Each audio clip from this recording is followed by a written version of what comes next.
We've got 4 interesting films this week on Low Budget Binge, 3 international films, and a lo-fi kids in peril flick. So let's start a bingin'.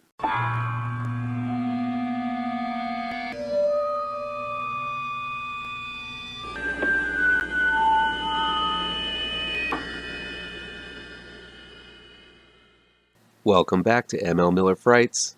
I'm ML Miller. Before we begin, please do me a favor and punch that like button down below. Share this video with all of your social media addicted pals. Click subscribe to this channel and ring that bell for notifications. Low Budget Binge is where we venture down the path less traveled and look at low budget, no budget, and sometimes international films that never get that top billing you see with the usual Hollywood fare. I'll indicate in the review down below where you can find these films along with their trailers. Here we go. Let Us In is new on-demand and digital download from Samuel Goldwyn Films. It's directed by Craig Moss and written by Craig Moss and Joe Callero.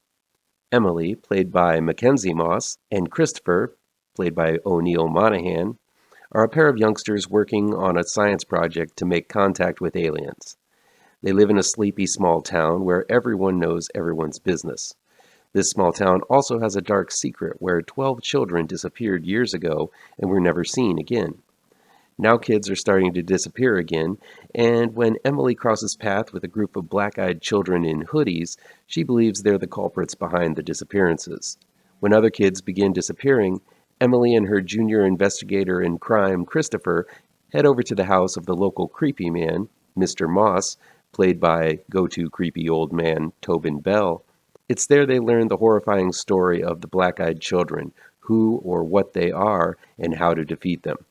But it's going to take the kind of guts only a 14-year-old girl and her 12-year-old sidekick has in order to defeat them. Now, despite that sarcastic description, I really enjoyed Let Us In. While I hate the title, which combines popular horror films Jordan Peele's Us with Let Me In, the Let the Right One In remake, Let Us In manages to be much more original than the title suggests. To my knowledge, there hasn't really been a black-eyed children film. I guess one might consider The Children and the modern remake a version of it. The Black-Eyed Children is a relatively new urban myth about youngsters who knock on doors and terrorize neighborhoods. They may be ghosts, other dimensional beings, or just aliens. This film attempts to answer that question, and it does have ties to Emily and Christopher's invention that attempts to communicate into deep space. With horror really wearing out the classic monsters, it's fun to see a new kind of monster being used. Let Us In is a harmless little horror film geared towards what used to be the Goosebumps and Fear Street crowd, which in nostalgic terms is the audience for films like Explorers and The Gate. It had kids in genuinely dangerous situations and didn't really play it safe when it comes to scary moments or terrifying scenes. Let Us In has quite a few scenes that impressed me. It's not gory, but one death in particular is quite shocking. The motivation of the black-eyed kids is surprisingly dark and twisted, and a bit more demented than one I would have thought this film was capable of. Let Us In is one of those films that acts as a power fantasy for kids, reminding me of Tobe Hooper's Invaders from Mars, where adults are absent-minded idiots listening intently to the children in times of distress. Emily and Christopher are able to do what NASA and SETI aren't able to accomplish and communicate with deep space aliens with their computer. These kids are running the show, rambling off orders to teachers, reporters, and the police. This kind of power fantasy is fun, and I'm sure if you have a preteen who has a ghoulish side, they would totally be into this. And Let Us In would be an appropriate and fun little horror movie to watch with them. The acting is solid as well. The unicorn's Mackenzie Moss is a cute little thing with gigantic brown eyes and carries most of the film on her own. She's got a genuine, comfortable, and intelligent way to her, and I'm sure she'll grow up to be a great actress. I found her sidekick Christopher, played by O'Neill Monaghan, to be a little annoying, but he's still a decent little kid actor who provided some fun, goofy scenes to lighten the mood at times. The rest of the young cast all played their parts well, and of course Tobin Bell was Tobin Bell, which is exactly what he was hired to do. Let Us In isn't a trailblazing or groundbreaking horror film, but it's one of the few horror films geared towards children that I was able to tolerate from beginning to end. If you have a young ghoul in your life, or just want to get in touch with your inner young ghoul, Let Us In qualifies nicely. Face of the Devil, aka La Cara del Diablo, is new on DVD from MVD Visual and Jinga Films. It's directed by Frank Pérez-Garland and written by Vanessa Saba. A group of young vacationers head to a tropical hotel in Peru for the week and laugh off the local legend of an ancient entity known to take various forms and lures its victims in with a haunting whistle. But when the vacationers begin disappearing, they soon come to realize this legend might be true. Face of the Devil, aka La Cara del Diablo, is a formulaic slasher film through and through. The thing is, it follows the classic slasher in the woods path so well that it almost reinvents it. Yes, the kids are picked off one by one. Yes, the identity of the killer is foggy at first. You don't know if the killer is one of the campers, the hotel manager, or if the legend is true, and it keeps that mystery running for a long time. But this film is wonderfully paced, offers up some suspenseful and memorable kills, and manages to end on a surprising note where it isn't precisely clear as to who will live and who will die. The film feels both familiar and surprising, like finding a comfortable old sweatshirt you used to wear and then finding a $20 bill in it. Though this is a Spanish-speaking film, and it's always tough to both read the lines and judge their delivery, the acting is solid. There aren't too many characters where there isn't enough time to develop some kind of personality and story for each. The effects are at a minimum. Instead, director Frank Pérez-Garland takes full advantage of the lush and tangled jungle environment to amp up the mystery and tension. Some of the set pieces, such as a seemingly romantic canoe trip to the lake, is turned sinister with some fun use of perspective, speeding up the camera, and clever edits. Slasher fans should take note of Face of the Devil, which was released back in 2014, but I sure as hell don't remember covering it back then. It's aged well, and doesn't feel like it was made close to 6 years ago. Face of the Devil is just a film that does the slasher dance really, really well. Check it out. The Evil Next Door, aka The Other Side, and ANDRA SIDAN, is new on demand and digital download from Magnet Releasing. It's directed and written by Danielsson and Oskar Mellander. Newlyweds, Shirin, played by Dylan Gwyn, and Peter, played by Henrik Norlin, and his son Polis, played by Jacob Falstead, are starting a new life in a new home, a duplex in the suburb of Sweden. While Peter is away most of the time for work, this leaves Shirin to attempt to bond with Polis and unpack the home. But Polis begins interacting with an imaginary friend and says that he lives in the empty adjoining house next door. Though Shirin writes this off to a child's overactive imagination, she soon begins seeing and hearing things that indicate that something with ill intent really does live in the empty home next door.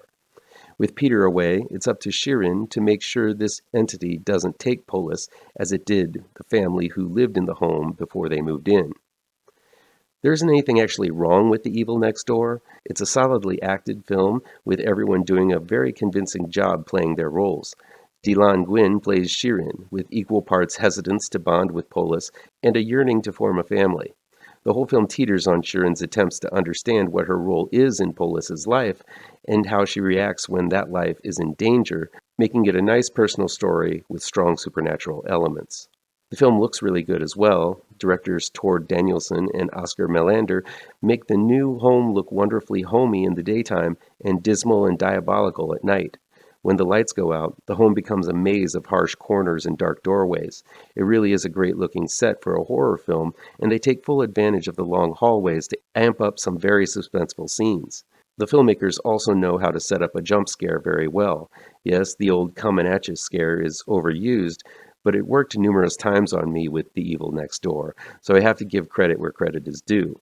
The look of the monster is quite scary as well, though the use of a contortionist as a demon monster is getting a bit played out these days. But since Channel Zero used it to such great effect, it seems to be the new go-to for demons in movies these days.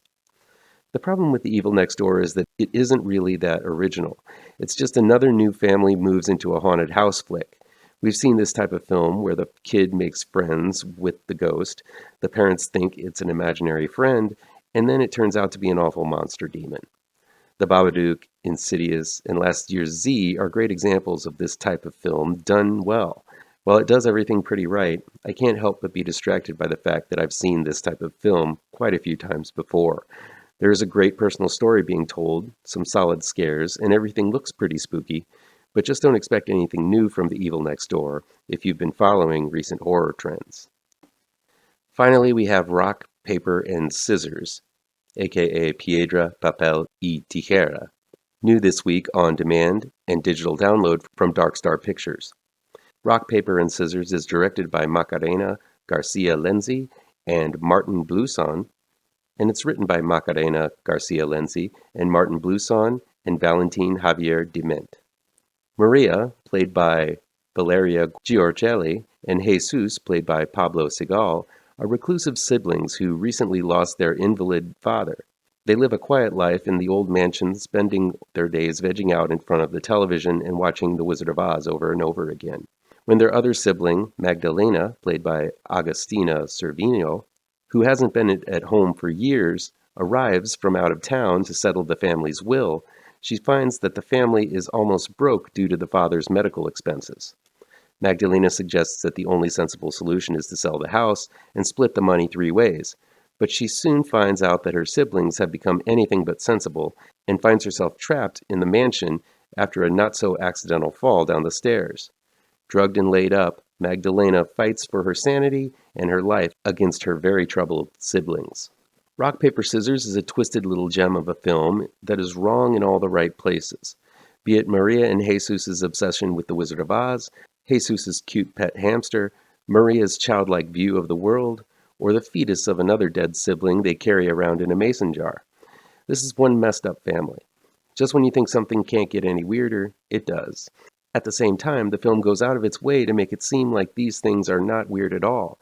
Maria and Jesus see nothing wrong with the way they live, and it's this dedication to the crazy that really makes you as a viewer trapped in this nightmare world along with Magdalena. All 3 actors do a fantastic job at playing their parts. While Maria and Jesus steal the show with their lunacy, Agustina Cervino does a wonderful job of attempting to maintain her composure and sanity amidst all of this madness. The entire film is set within this large house, and it still manages to look interesting every step of the way. The bizarre decor and layout of the home really does make you feel like you've been transplanted into another, less modern time. There are walls of small doors that are never opened but look like they hide all sorts of weird secrets. Directors Macarena, García, Lenzi, and Martín Blousson directs this setting with unique and interesting looking angles and scene compositions. They also incorporate some vivid and surreal segments of dream imagery full of symbolism that represent what's going on in Magdalena's fever dreams throughout the film. These segments break up the film and once again make it feel unsteady and unreliable. All in all, this is a good-looking film made by very talented folks. If there is a critique I have with Rock, Paper, and Scissors, it's that it isn't made very clear why Magdalena didn't see this coming.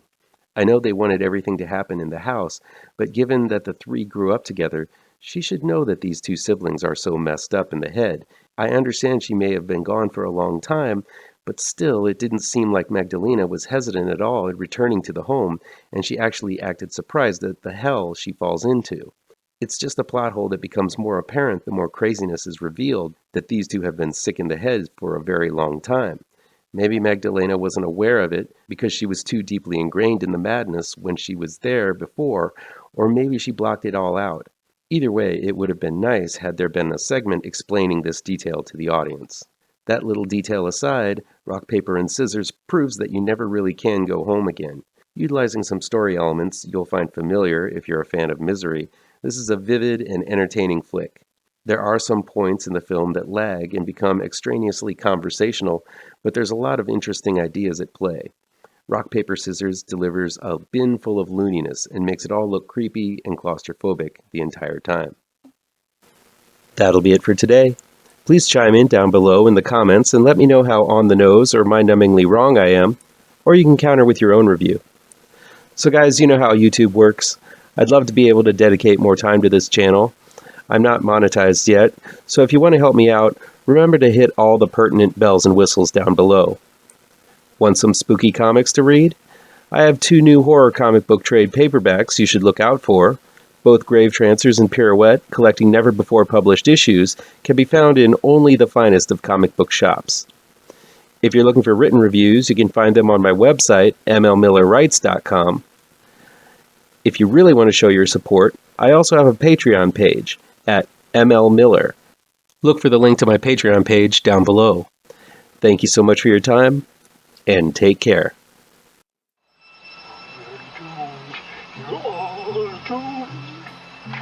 You're doomed to live the life you're meant to be, stuck inside your reality. You're